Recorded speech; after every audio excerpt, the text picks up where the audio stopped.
tamutul usudu fil ghabati ju'an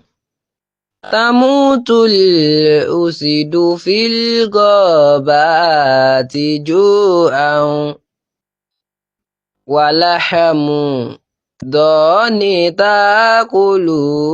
likilabu walahamu doni takulu likilabu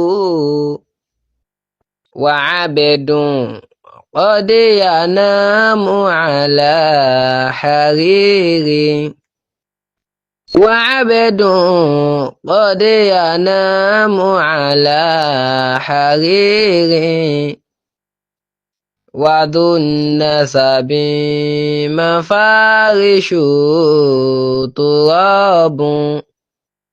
wadunna sabi mafarishu turabun